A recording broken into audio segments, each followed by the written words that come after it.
시청자 여러분 안녕하십니까? 이스라엘 중동 리포트 시작합니다.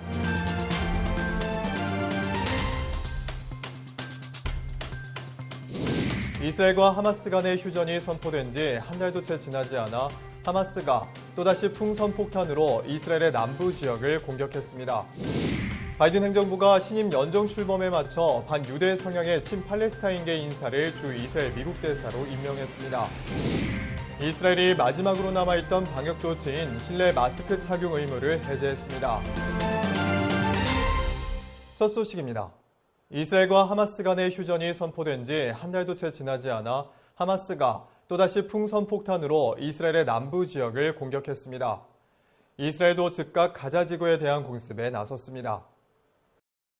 이스라엘 공군이 팔레스타인 무장정파 하마스의 가자지구 군사기지에 공습을 감행했습니다. 이번 공습은 지난 15일 하마스가 폭발물을 장착한 풍선으로 이스라엘 남부 지역을 공격한 것에 대한 대응이라고 군 당국은 밝혔습니다. 이스라엘 소방당국에 따르면 15일 폭탄 풍선으로 인해 가자지구 접경 지역에서 최소 10여 건의 화재 피해가 집계됐습니다. 폭탄 풍선으로 피해를 입은 지역은 이스라엘 남부의 농장지대인 샤르 하네예프와 예시콜 지역인 것으로 알려졌습니다. 이스라엘군은 성명을 통해 가자지구로부터 테러 행위가 지속되는 상황에서 전투 재개를 비롯한 모든 시나리오가 준비되어 있다고 밝혔습니다. 하마스 대변인은 이스라엘의 공습에 대해 우리의 성지인 예루살렘을 보호하기 위한 저항을 계속할 것이라고 밝혔습니다.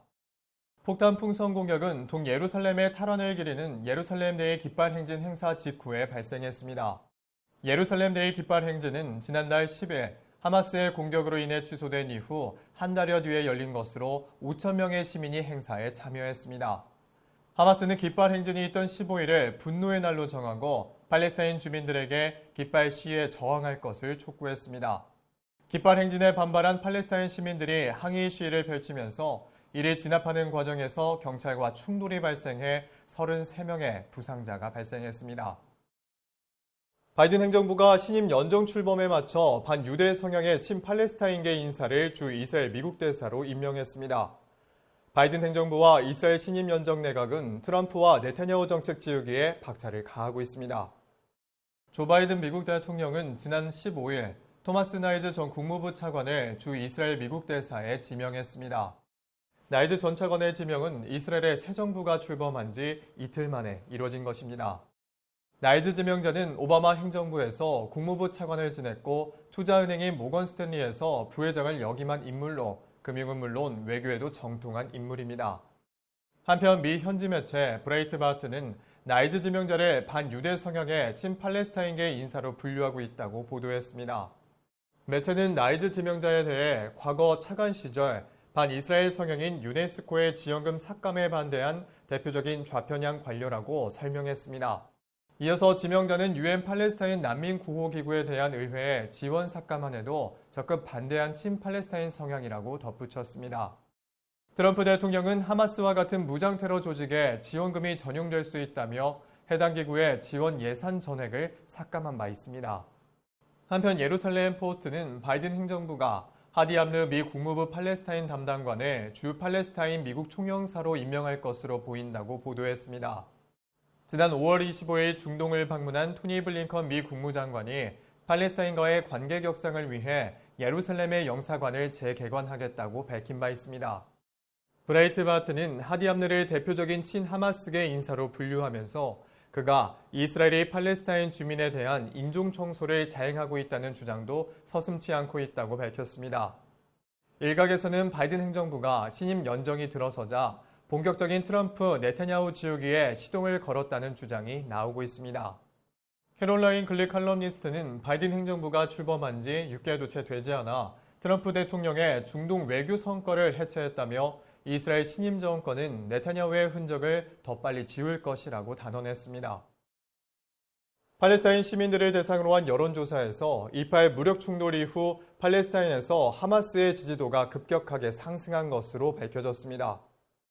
팔레스타인 정책조사 연구기관이 실시한 여론조사에서 하마스에 대한 지지도는 급증하고 팔레스타인 자치정부에 대한 지지도는 현저히 떨어진 것으로 밝혀졌습니다. 하마스의 이스마일 하니에와 팔레스타인 자치정부 수반인 마흐무드 아바스 중에 누구를 지지하겠는가라는 질문에 59%가 하마스에 투표하겠다고 응답했습니다. 반면 팔레스타인 자치정부의 아바스 수반은 27%의 지지도를 기록하면서 뚜렷한 하락세를 보였습니다. 지난 5월 발생한 이팔 무력 충돌에 대한 질문에서는 응답자의 94%가 가자 지구에서의 하마스의 활약이 자랑스러웠다고 응답했습니다. 응답자의 77%는 이번 이팔 무력 충돌에서 하마스가 이겼다는 의견을 내놨습니다. 하마스가 선제 공격한 원인에 대한 질문에는 아라크사 사원을 보호하는 차원이었다는 대답이 72%, 팔레스타인 선거 취소에 대한 보복이라는 응답이 9%를 차지했습니다. 팔레스타인 총선 취소에 대해서는 30%의 응답자가 아바스 수반이 결과를 우려해 투표를 연기했다고 생각하는 것으로 밝혀졌습니다. 응답자의 25%는 이스라엘이 동예루살렘에서 투표하는 것을 허용하지 않았기 때문에 선거가 연기됐다고 응답했습니다. 나프탈리 베넷 총리가 이끄는 새 이스라엘 연정에 대해서는 낙관하지 않는다는 응답이 69%에 달했습니다. 이번 여론조사는 가자지구 및 서안지구에 거주하는 팔레스타인 성인 1,200여 명을 대상으로 실시했으며 오차범위는 플러스 마이너스 3%입니다. 이스라엘이 마지막으로 남아있던 방역 조치인 실내 마스크 착용 의무를 해제했습니다. 오는 7월부터는 백신을 맞은 개인 관광객의 입국도 허용할 방침입니다. 이스라엘이 빠른 백신 접종을 통해 마지막으로 남아있던 방역 조치인 실내 마스크 착용 의무를 해제했습니다. 이스라엘은 현재까지 전체 인구의 55%가 넘는 514만여 명이 백신 2회차 접종까지 완료했으며 인구의 62%가 1차 접종을 마친 상태입니다. 코로나19 확진 후 회복자를 포함해 면역이 형성된 것으로 추정되는 인구 비율은 총 64%가 넘습니다.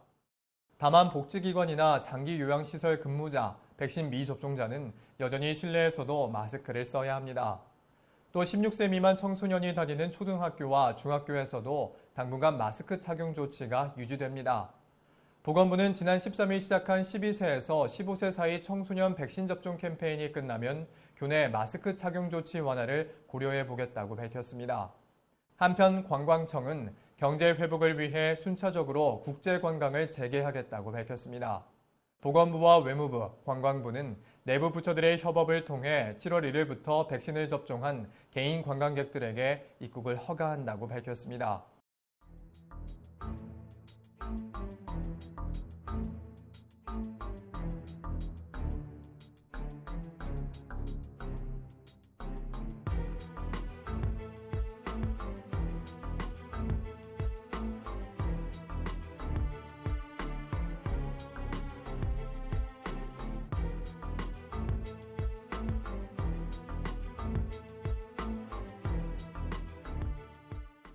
오늘 저희가 준비한 소식은 여기까지입니다.